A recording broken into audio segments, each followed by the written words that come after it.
दोस्तों नमस्कार। दोस्तों मैं बिमल शाही आप सभी लोगों का अपने चैनल में स्वागत करता हूं और उम्मीद करता हूं कि आप लोग सब लोग स्वस्थ होंगे एवं मस्त होंगे। सभी राष्ट्रवादियों और सनातनियों से ये निवेदन रहेगा कि आप लोग मेरे चैनल को सब्सक्राइब कर लीजिए। दोस्तों, दिल्ली में विधानसभा चुनाव जो 2025 के स्टार्टिंग में जनवरी या मिड फेब में होगा, उसका आगाज हो चुका है और सारे पॉलिटिकल पार्टी इसके लिए अपना कैंपेन स्टार्ट कर चुके हैं। लेकिन इसमें सबसे तेज जो दौड़ रहे हैं इस कैंपेन प्रोसेस में वो हैं केजरीवाल। लेकिन एक बात मैं कहना चाहूँगा कि जब से केजरीवाल ने अपना दिल्ली विधानसभा चुनाव 2025 के लिए कैंपेन स्टार्ट किया है, केजरीवाल महोदय का जो कॉन्फिडेंस है वो उसमें लैक ऑफ कॉन्फिडेंस या कॉन्फिडेंस बिल्कुल भी नहीं दिख रहा है। मुझे लग रहा है कि केजरीवाल बहुत ज़्यादा डरे हुए हैं, केजरीवाल सहमे हुए हैं। केजरीवाल को कुछ ऐसी बातें हैं जो भीतर ही भीतर उन्हें डरा रही है। तो कौन सी बात है? तो दोस्तों, अब जब केजरीवाल ने जो सेकेंड लिस्ट निकाला है, इससे पहले उन्होंने एक लिस्ट निकाला था जिसमें उन्होंने 12 कैंडिडेट्स या 15 कैंडिडेट्स का अनाउंसमेंट किया था कि ये कैंडिडेट इस विधानसभा क्षेत्र से लड़ेंगे। उसमें उन्होंने बहुत सारे बाहरी आधे से ज़्यादा बाहर से आए हुए जो उम्मीदवार हैं उनको टिकट दिया है और अपने सिटिंग एमएलए का टिकट काट दिया है। इसी तरह जब केजरीवाल ने दूसरी लिस्ट निकाली है, उसमें भी उन्होंने बहुत सारे सिटिंग एमएलए और deputy CM, even deputy CM Manish Sisodia का टिकट काट दिया है और मनीष सिसोदिया को एक अलग सीट से मतलब उनको दिया गया है। तो दोस्तों, इन सब के बीच जो न्यूज़ छनकर आ रही है वो न्यूज़ है केजरीवाल के डर का जो कारण है वो है केजरीवाल का इंटरनल सर्वे का रिपोर्ट। जी हाँ दोस्तों, केजरीवाल का इंटरनल सर्वे का रिपोर्ट लीक हो गया है और इस इंटरनल सर्वे में ये कहा गया है कि उनके बहुत सारे जो सिटिंग एमएलए हैं उनके खिलाफ जनता में काफ़ी रोष है, गुस्सा है, अविश्वास है और उनके बहुत सारे सिटिंग एमएलए हार सकते हैं। इसीलिए केजरीवाल दनादन सबकी टिकट काट रहे हैं और नए लोगों को या फिर दूसरे पार्टी से आए हुए लोगों का सीट दे रहे हैं। इसमें सबसे बड़ा जो चौंकाने वाला खुलासा हुआ है वो है पटपड़गंज से दिल्ली के विधायक, डिप्टी सीएम, शराब के मंत्री, शराब के घोटाले में जेल जा चुके मनीष सिसोदिया का नाम सबसे ज्यादा शामिल है। मनीष सिसोदिया का जो पारंपरिक सीट था पटपड़गंज, उससे उनका टिकट काट दिया गया है।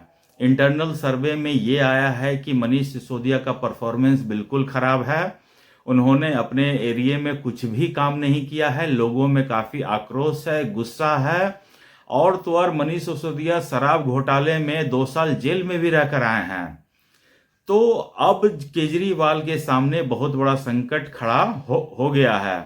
केजरीवाल अगर मनीष सिसोदिया को उनकी पारंपरिक सीट से लड़वाते हैं और अगर चुनाव हार जाते हैं तो एक उसके खिलाफ जो जितने भी माहौल बीजेपी या जिसने भी बनाया था कि मनीष सिसोदिया घोटाले के आरोप में जेल में गए हैं, उसके ऊपर एक ठप्पा लग जाएगा कि ये जनता का अब ठप्पा है।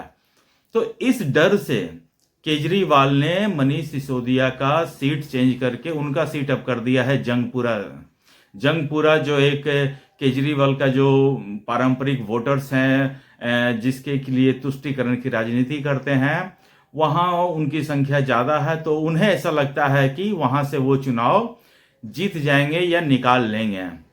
चुनाव जीतना या निकालना ये तो वक्त की बात है, वो तो जब काउंटिंग होगा उसके बाद पता चलेगा, लेकिन फिलहाल केजरीवाल को ये लगता है ऐसा है। अच्छा, तब जो मनीष सिसोदिया का जो टिकट काटा है तो उस पटपड़गंज सीट से नए नवेले आम आदमी पार्टी में जो शामिल हुए हैं अवध ओझा सर, उनको टिकट दे दिया गया है। इसका मतलब अवध ओझा सर को बलि का बकरा बनाया जाएगा।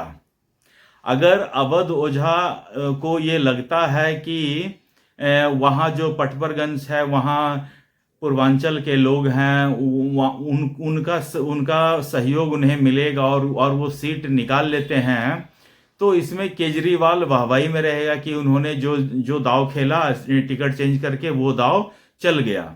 और अगर अवध ओझा सर चुनाव हार जाते हैं तो केजरीवाल को की फर्क पैंदा है। केजरीवाल के लिए तो अवध सर कुर्बान होने के लिए तो आए हैं, बलि का बकरा बनने के लिए तो आए हैं।